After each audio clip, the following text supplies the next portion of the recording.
Mais prenons un moment pour réfléchir ensemble.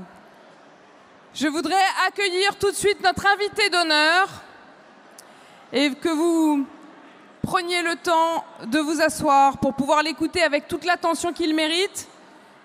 Nous accueillons tout de suite Bernard-Henri Lévy.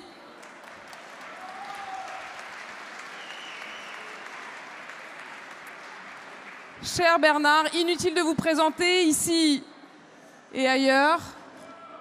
Évidemment, on est impatient de vous entendre. Bernard-Henri Lévy, c'est à vous.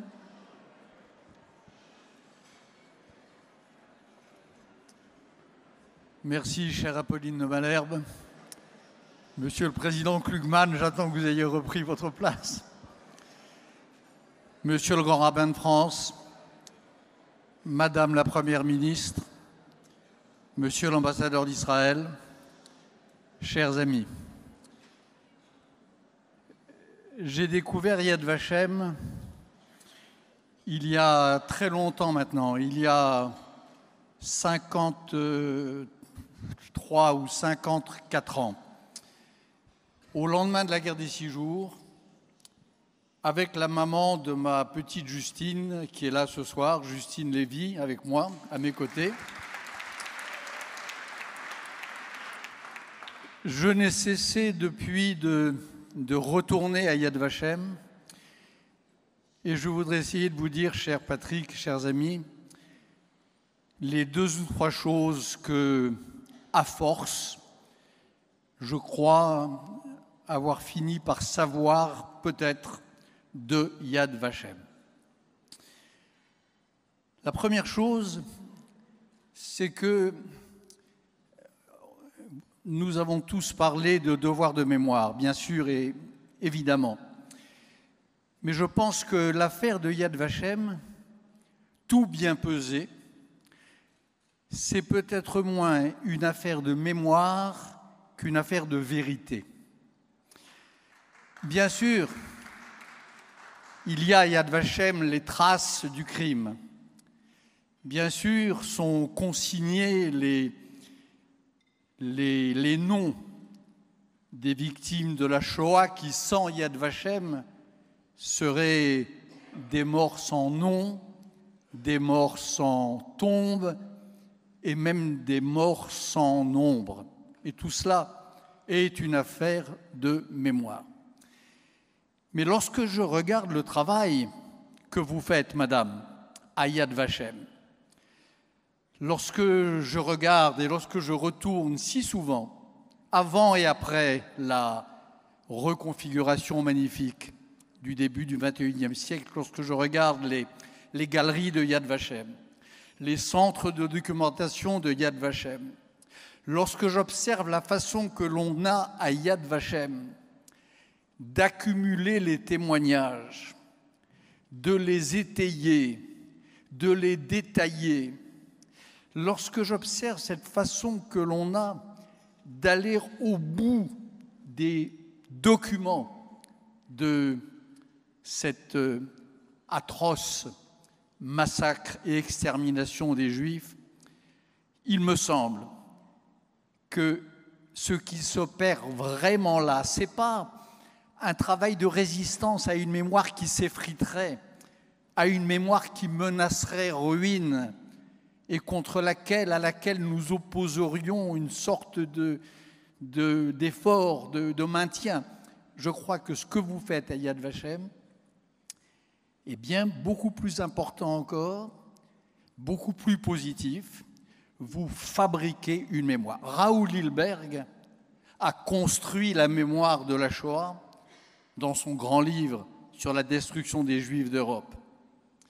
Claude Lanzmann a, non pas par les mots, mais par l'image, des images sans archives et des images presque sans voix. Il a lui aussi travaillé à construire cette mémoire de la Shoah et il l'a même nommée. Eh bien, je crois que ce travail de Raoul Hilberg, ce travail de Claude Lanzmann, ce travail de construction contre tous les faussaires, les contrefacteurs d'une mémoire, c'est à cela que depuis si longtemps depuis les années 1950 du siècle dernier, travaille Yad Vashem. Je crois aussi, j'ai fini par comprendre que ce qui se joue à Yad Vashem, c'est moins, et ceci est la conséquence de cela, c'est moins une affaire de piété qu'une affaire de pensée. Bien sûr, il y a une émotion immense à entrer à Yad Vashem. Bien sûr, on ne sort jamais tout à fait le même d'une visite à Yad Vashem, même lorsque c'est la énième visite. Et bien sûr, aller au bord, au contact du mal absolu, c'est-à-dire quand même d'une certaine façon, hélas, de l'absolu, il y a là quelque chose qui n'est pas très loin d'une expérience quasiment religieuse. Mais je crois que ce qui s'opère vraiment de singulier, qui ne s'opère nulle part ailleurs, c'est pas ça. C'est le fait, à travers les témoignages que vous accumulez, à travers ces salles de documentation, à travers ces films par centaines de milliers, ces images, ces documents archivés, ce qui se passe, c'est que l'on comprend, c'est que l'on entend, c'est que l'on écoute la vérité de Yad Vashem. Shema Israël. Shema quoi? Shema, l'infinie cruauté des nazis, l'infinie ingéniosité de leur art du supplice, la sophistication impensable de cette industrie du crime. Ça, je ne l'ai vu nulle part ailleurs et je l'ai vu, je l'ai compris, je l'ai entendu à Yad Vashem. On entend bien sûr les voix éteintes des suppliciés. On entend, on devine dans le silence de Yad Vashem les voix de celles et de ceux qui comprennent que la salle de douche était une chambre à gaz. Mais on comprend aussi cet enchaînement du crime, cette fatalité de l'inexorable et ce raffinement inouï, inédit dans l'histoire de l'humanité du nazisme. Et ce que j'ai compris à Yad Vashem au long de mes nombreuses visites, c'est précisément ce que la Shoah a eu d'irréductiblement singulier. C'est ce que la Shoah a eu d'incomparable à tous les génocides de l'histoire qui l'ont précédé et même qui l'ont suivi. J'ai compris à Yad Vashem, à travers vos galeries d'exposition, à travers vos photographies, à travers vos documents, j'ai compris que la Shoah a été le seul génocide de l'histoire à avoir été un génocide sans reste. Hommes, femmes, enfants, jusqu'à la mémoire du peuple juif. Sans recours, contrairement à tous les autres génocides où il y avait toujours la possibilité pour une victime potentielle de fuir, d'aller ailleurs, de passer une frontière, d'aller au bout du monde.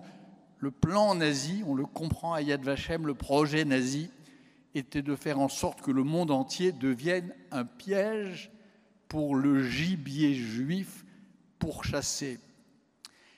Et l'originalité de la Shoah, sa singularité atroce que l'on entend à Yad Vashem, c'est que ce génocide sans reste, ce génocide sans recours, se voulait aussi, dans la malignité absolue des nazis, un génocide sans trace. Ça, c'est sans exemple dans l'histoire des génocides antérieurs et dans l'histoire des génocides qui ont suivi. Et c'est en effet ce que l'on entend à Yad Vashem. On dit souvent que la Shoah, que le mal absolu sont indicibles. Yad Vashem dit l'indicible. On dit souvent que le mal absolu est impensable. Yad Vashem commence de penser l'impensable. Et je crois, pour ma part, j'ai pensé assez vite et j'ai fini par comprendre que Yad Vashem était pour cette raison une sorte d'épicentre métaphysique du monde, un lieu essentiel à la vie et à la survie de l'humain. La troisième chose que je sais de Yad Vashem, c'est que, à l'encontre peut-être là aussi d'une idée trop facile, Yad Vashem n'est pas, en tout cas pour moi, n'a jamais été un endroit de paix. Ça a été aussi, pas seulement de paix, ça a été aussi un lieu de colère et même de rage. Bien sûr, on se sent apaisé dans les espaces de Yad Vashem.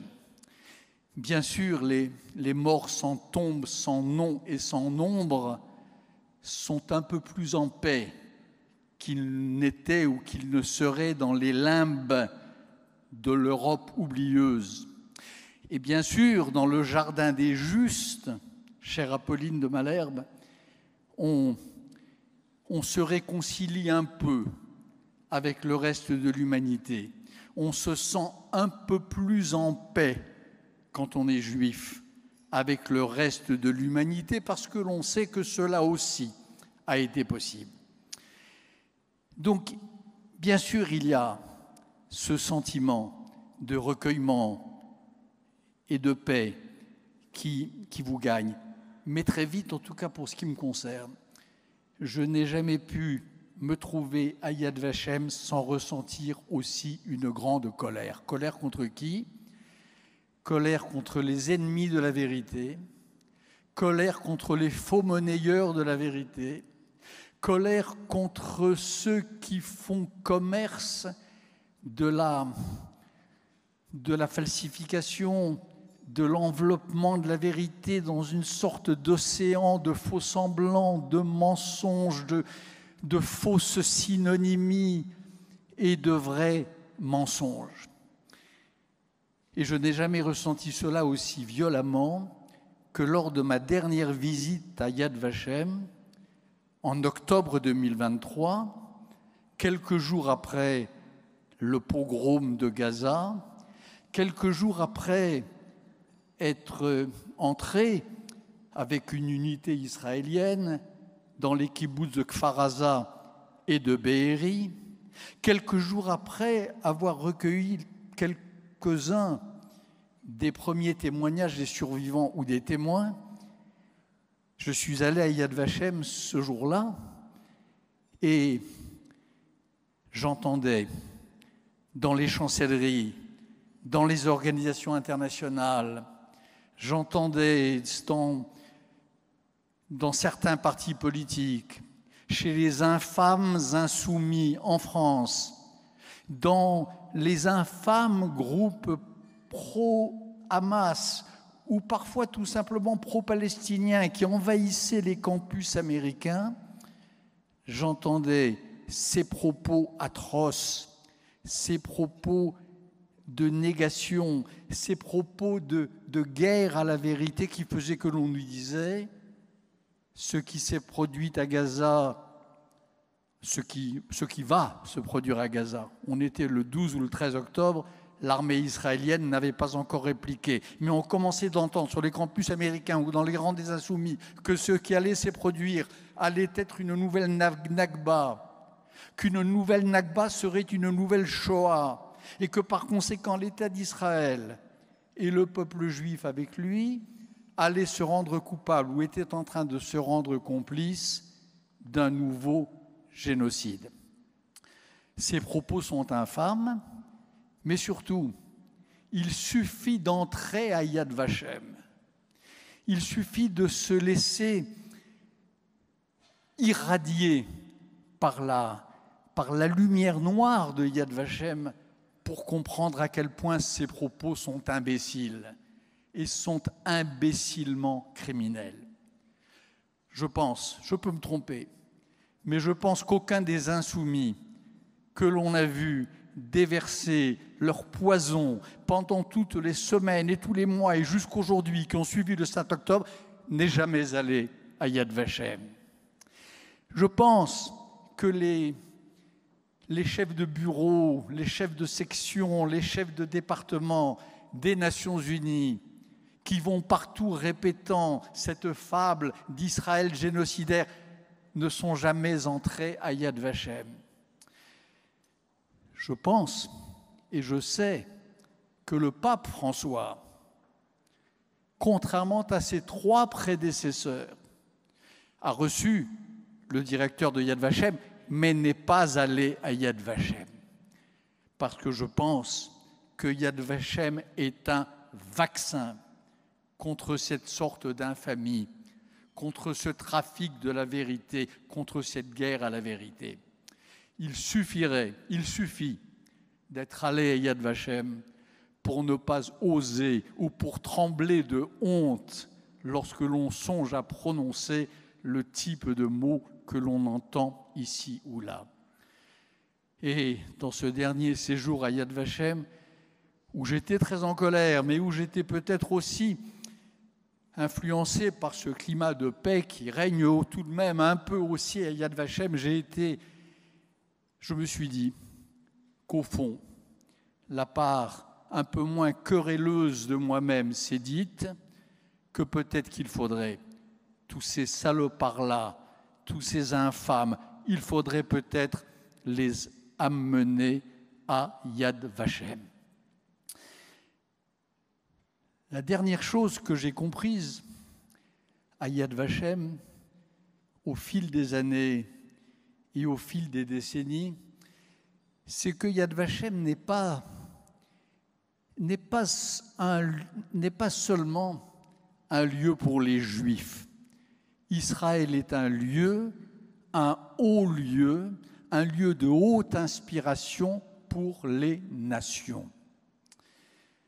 Parce que s'il n'y a pas, évidemment pas, de génocide à Gaza, si l'armée israélienne qui prévient avant de frapper, qui ouvre des corridors humanitaires pour permettre aux civils d'évacuer, l'armée israélienne qui prend des précautions qu'aucune armée au monde, dans toutes les guerres en tout cas que j'ai couvertes, n'a jamais prises pour faire en sorte que les civils soient épargnés, s'il est évident que cette armée-là n'est pas en train de commettre le début du commencement d'un génocide, en revanche, il y a eu, avant le 7 octobre, en tout cas j'ai vu dans ma vie d'homme, et j'en ai témoigné, il y a eu des génocides ailleurs. J'ai documenté un génocide au Bangladesh, j'ai documenté un génocide au Darfour, un génocide au Rwanda, un génocide en Bosnie à Srebrenica.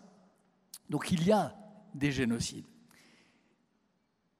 Mais j'attire votre attention sur ce fait qui a fini par m'aveugler, par me sembler tellement évident qu'on est surpris de ne pas le voir plus connu et plus commenté partout. J'attire votre attention sur le fait que chaque fois, du Bangladesh au Rwanda, de la Bosnie au Darfour, et même dans ma jeunesse à l'époque de l'autogénocide du Cambodge,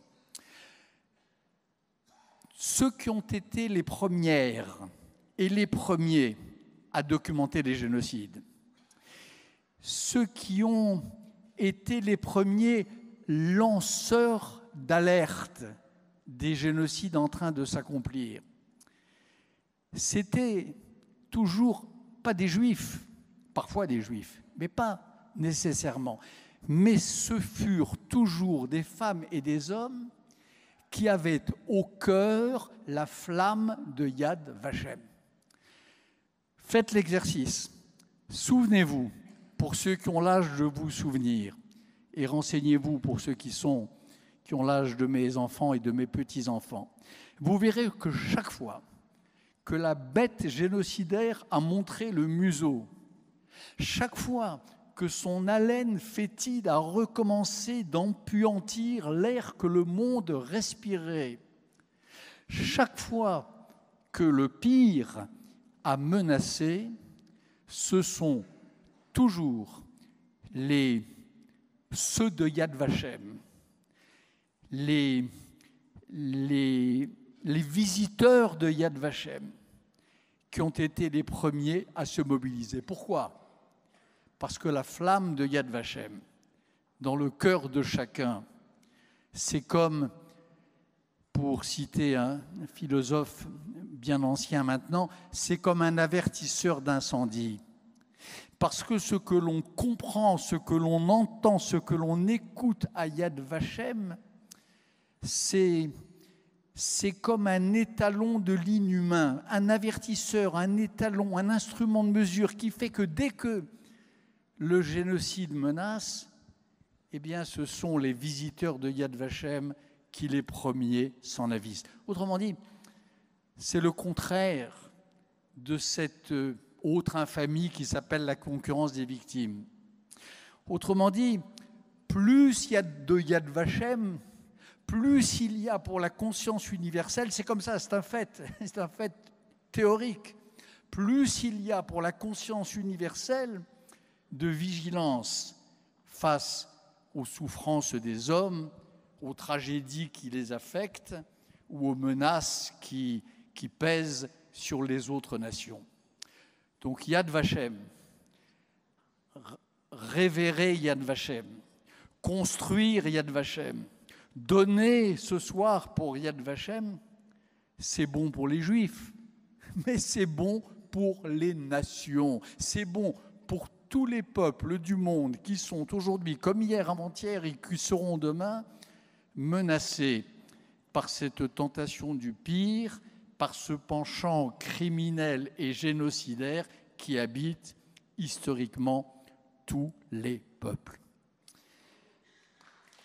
Et puis, un dernier mot, si vous le permettez, un dernier mot sur Simone Veil, que j'ai eu comme Anne Sinclair, moins qu'elle, peut-être, sans doute même d'ailleurs, mais que j'ai eu comme Anne Sinclair le très grand privilège de croiser, de connaître un peu et d'admirer infiniment. Jusque d'ailleurs à la toute fin de sa vie, lorsqu'il m'a été donné de lui remettre une des plus hautes distinctions de l'université hébraïque de Jérusalem. Et je ne peux pas ne pas terminer, et je ne peux pas ne pas évoquer, en tout cas pour terminer, le fait que ce qui nous rassemble aujourd'hui, c'est, comme nous l'a dit Patrick Klugman, l'ouverture à Yad Vashem d'un centre Simone Veil. Et cette affaire est de très grande importance. Car comme vous l'avez dit, cher Patrick, et comme cela n'a échappé à personne, la France, patrie reconnaissante, en effet, a fait entrer Simone Veil au Panthéon. Aujourd'hui, ou il y a quelques semaines peut-être, les responsables de Yad Vashem font entrer Simone Veil à Yad Vashem. Les deux événements ne sont pas comparables, mais ils ne sont pas comparables notamment parce que, au fond, c'est peut-être plus important encore, cher Pierre-François, pour votre maman, pour ta maman, d'entrer à Yad Vashem que d'entrer au Panthéon.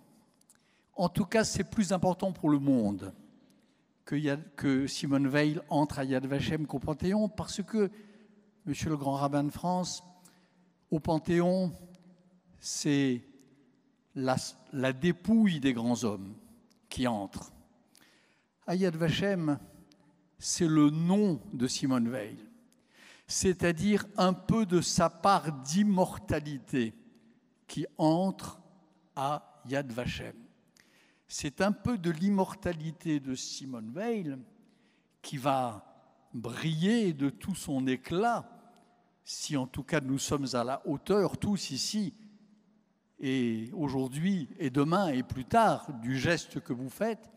C'est un peu de cette part immortelle de Simone Veil qui va survivre et prospérer. Le Zohar dit, je crois, que longtemps après que les lumières noires se soient déposées dans les zones basses du monde, une lumière blanche surgit dans les zones hautes du monde. Je ne me trompe pas, monsieur le grand rabbin. Merci. Eh bien, je crois que c'est ce qui se passe ce soir et ces jours-ci. Je crois que le nom de Simone Veil à Yad Vashem, c'est une de ces lumières blanches qui surgit de ces ténèbres terribles, atroces de Yad Vashem. Et je crois que si nous sommes à la hauteur de ce geste, si nous savons entretenir cette lumière, si nous savons donner, puisque c'est de ça qu'il s'agit, nous allons donner ce soir, si nous savons donner pour que la lumière de Simone Veil, le nom de Simone Veil, la part d'immortalité par conséquent de Simone Veil continue de briller de tout son éclat, alors je crois que quelque chose d'essentiel se produira et quelque chose qui, évidemment, sera dans la continuité de l'héritage de Simone Veil, qui, comme vous le savez, aura été l'une de ces juives rescapées de Ravensbrück, revenue du pire, rentrée de la nuit la plus obscure, qui a décidé de garder l'espoir, qui a décidé qu'il fallait continuer après la Shoah, non pas de faire de la poésie, comme disait le philosophe Adorno, mais qu'il fallait continuer à faire de la politique, mais surtout de l'humanité.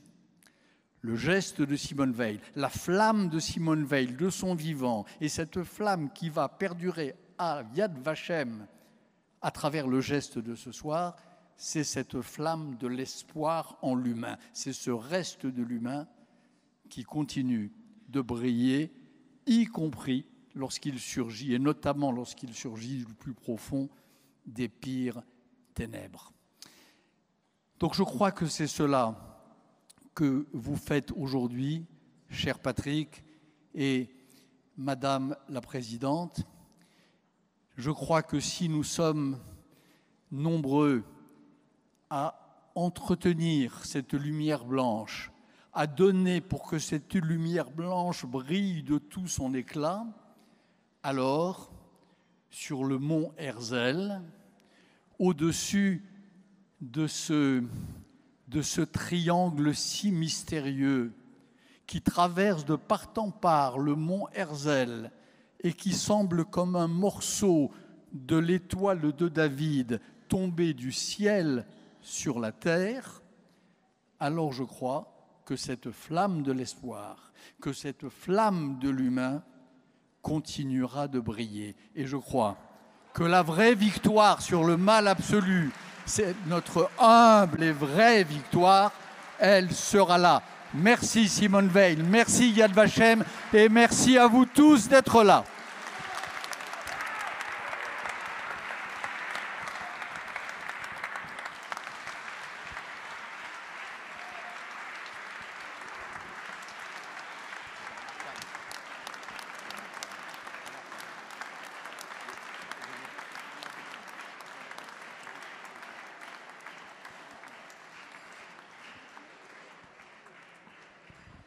Un immense merci, Bernard-Henri Lévy, et d'avoir évidemment évoqué Yad Vashem. Pour ma part, j'avais visité Yad Vashem le jour de Yom HaShoah 2014, au moment de ce voyage que j'évoquais avec vous un peu plus tôt.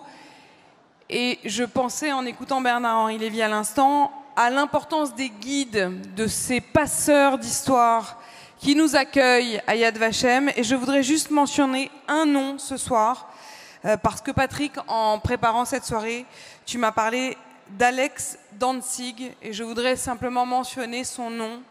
Alex Danzig est mort à Gaza, enlevé le 7 octobre dans le sud d'Israël. Il était historien du Yad Vashem et rescapé de la Shoah.